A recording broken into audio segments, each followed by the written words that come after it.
నమస్తే, welcome to 4 Sides TV.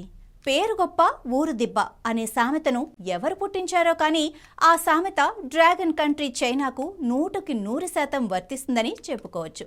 ఒక జలపాతం విషయంలో ఆ దేశం వ్యవహరించిన విధానంతో ఉన్న పరువు అంతా ఊడ్చుకుపోయింది. ఆ జలపాతం కథేమిటో ఇప్పుడు తెలుసుకుందాం.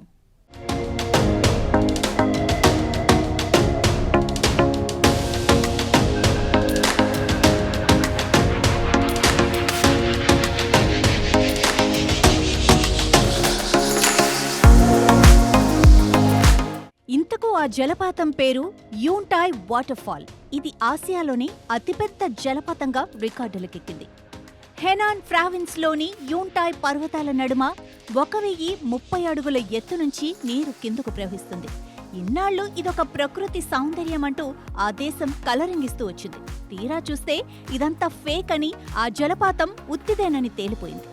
అది ఎలా అంటే, ఆ దేశానికి చెందిన ఓ పర్యాటకుడు ఈ రహస్యాన్ని బట్టబయలు చేశాడు. ఇటీవల ఓ యువకుడు తన స్నేహితులతో కలిసి యూన్టాయ్ జలపాతం వద్ద ట్రెక్కింగ్కు వెళ్లాడు. ఈ క్రమంలోనే అక్కడి నుంచి ప్రకృతి దృశ్యాలను కన్నులారా వీక్షించాలని నిర్ణయించి పైకెక్కారు. తీరా ఆ కొండపైకి ఎక్కగా అసలు సంగతి వెలుగులోకొచ్చింది. ఈ యూన్టాయ్ జలపాతం సహజ సిద్ధమైంది కాదని, కొండపైన పైపులను అమర్చి నీటిని కిందకి వదులుతున్నారని తేటతెల్లమైంది. ఈ క్రమంలో ఆ పర్యాటకుడు ఇందుకు సంబంధించిన దృశ్యాలను తన ఫోన్ ద్వారా రికార్డ్ చేసి సోషల్ మీడియాలో పోస్ట్ చేశాడు. అంతే, ఆ వీడియో నెట్టింట్లో వైరల్ కావడంతో ఈ అంశం వివాదాస్పదమైంది. ప్రతిదానికి డూప్లికేట్ అని తయారు చేసే చైనా చివరికి జలపాతాన్ని కూడా విడిచిపెట్టలేదంటూ విమర్శలు వెల్లువెత్తాయి. నెట్ జనులు చైనాపై దుమ్మెత్తిపోశారు.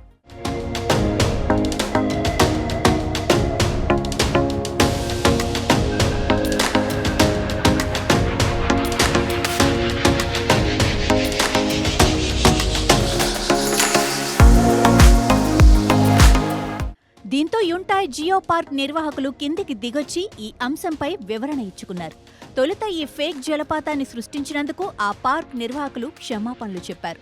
ఆ తర్వాత ఈ పని ఎందుకు చేయాల్సొచ్చిందో వివరణ ఇచ్చారు. వేసవి కాలంలో అక్కడ నీళ్లు ఎక్కువగా ఉండవని, చాలా తక్కువ మొత్తంలో మాత్రమే నీళ్లు కిందకు పారుతూ ఉంటాయని చెప్పారు. అది చూసి పర్యాటకులు నిరాశ చెందకుండా ఉండాలన్న ఉద్దేశంతో ఇలా పైపుల సహకారంతో నీళ్లు వదులుతున్నామని వివరించారు. ఏదేమైనప్పటికీ ఇదొక ఫేక్ వాటర్ఫాల్ అని తేలిపోవడంతో చైనా పరువు గంగలో కలిసిపోయింది. పైన పటారం లోన లొటారం అన్నట్టు అయిపోయింది ఈ వ్యవహారం. అదండి ఆ జలపాతం కదా.